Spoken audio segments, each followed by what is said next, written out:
বিসমিল্লাহির রহমানির রহিম। 22শে ডিসেম্বর 2024। বাংলাদেশ এবং বাংলাদেশের বাইরে যারা আমার কথা শুনেন, ভিডিও দেখেন, সর্বপ্রতি শ্রদ্ধা এবং ভালোবাসা।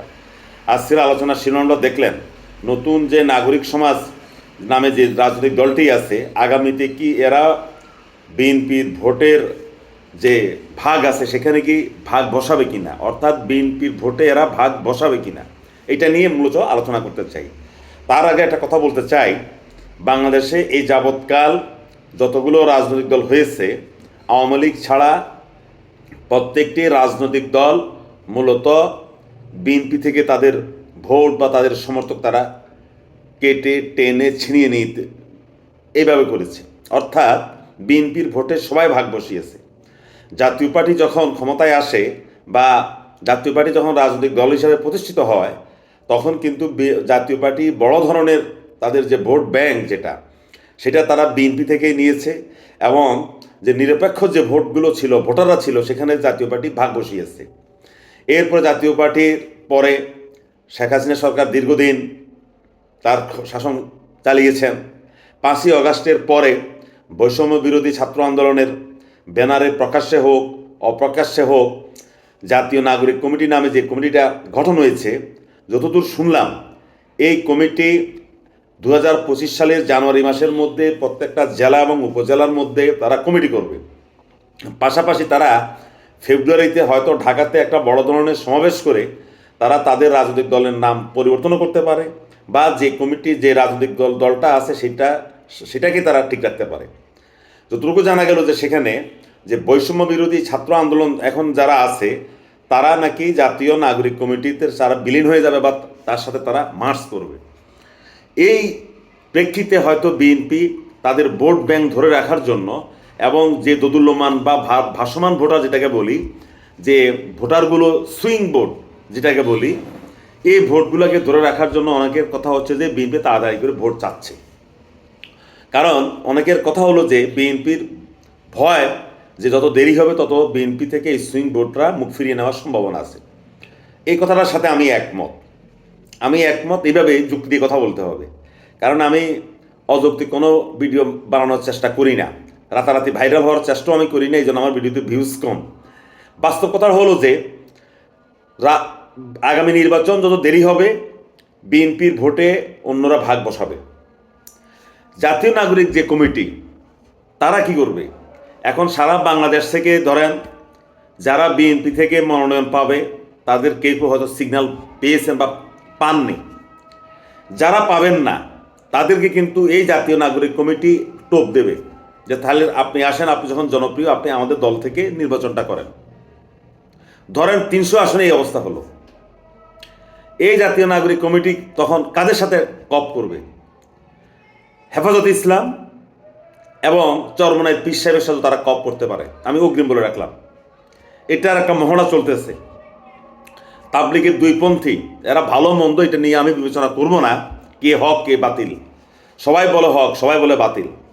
আপনারা দেখবেন সাতপন্থীদেরকে কোণঠাসা করার জন্য উপদেষ্টা মণ্ডলী থেকেও কিন্তু একটা আলাপ আলোচনা চলতেছে, এবং ইনি বিনিয়ে কথাও চলতেছে। এবং সাতপন্থীদেরকে একদম ঘরে ঢুকানোর জন্য সবচেয়ে বড় যে ভূমিকা রাখছে সেটা হলো হেফাজতের নেতা জনাব মামুনুল হক। তিনি খুব গরম বক্তৃতা দিচ্ছেন। এই মামুনুল হক এবং চরমোনাই এবং জাতীয় নাগরিক কমিটি, এরা যদি একত্রে একটা প্ল্যাটফর্ম দাঁড় করিয়ে বা একটা জোট করে নির্বাচন করে, তার এগেনস্টে যদি জামাত ইসলাম ভিন্নভাবে ভোট করে, বিএনপি ভিন্নভাবে ভোট করে, এবং জাতীয় পার্টি ভোট করে, এবং বাংলাদেশ আওয়ামী লীগ যদি ভোট করে, তাহলে কিন্তু ভোটের সমীকরণটা কিন্তু ভিন্ন হবে। বিএনপি যেভাবেই বলো, আওয়ামী লীগ যেভাবেই বলো, বিএনপির ভোটে কিন্তু থাবা দেবে, একদম শকুনের মতো থাবা দেবে। আমি যুক্তি দিয়ে কথাগুলো বলছি। বিএনপির ভোটে থাবা দেবে এরা। কারা? ওই জাতীয় নাগরিক কমিটি। এর কারণ হলো, সর্বশেষ যে নির্বাচনে বিএনপি 141 কতটা আসন যখন পায়, তখন বিএনপির অনেকগুলো আসনে ভোটের ব্যবধান 500 থেকে 5000 ছিল। তাহলে যখন বিএনপির ভোটের ব্যবধান 500 থেকে 1000 ছিল, সেখানে এত বছর পরে নতুন নতুন করে যে বিএনপিতে কর্মী সংযোগ হয়েছে এই কথা আমি স্বীকার করব না। বরং যে সকল ইসলামিক দলগুলো নিজেদেরকে দাঁড় করাতে পেরেছে তারা বিএনপি থেকে অনেক ভোট নিয়ে গেছেন।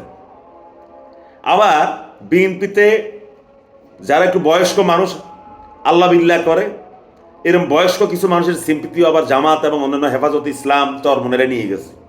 এটা আমি আশপাশে দেখি, আপনিও যদি চোখ কান খোলেন তো আপনি দেখবেন।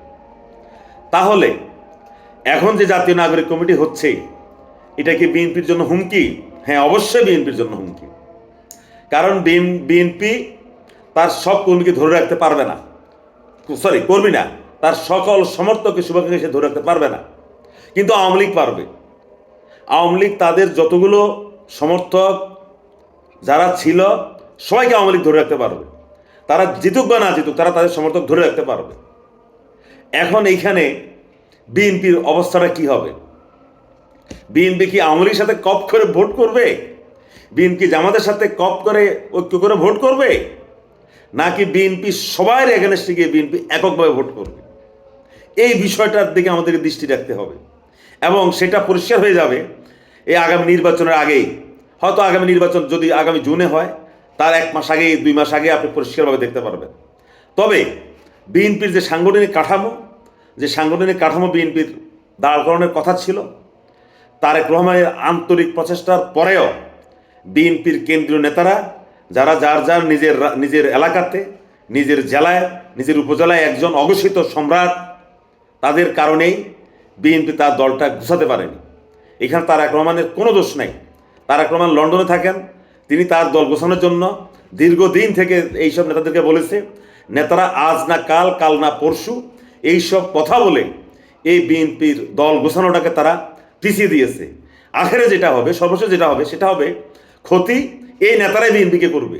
নেতারা হয়তো এক পর্যায়ে চলে যাবে আমেরিকা, লন্ডনে, কিন্তু যে ক্ষত তারা রেখে যাবে এই ক্ষত তারেক রহমানকে জীবন দিয়েও তাকে এই ক্ষতের উপরে মলম লাগিয়ে এই ক্ষত সারিয়ে তুলতে হবে।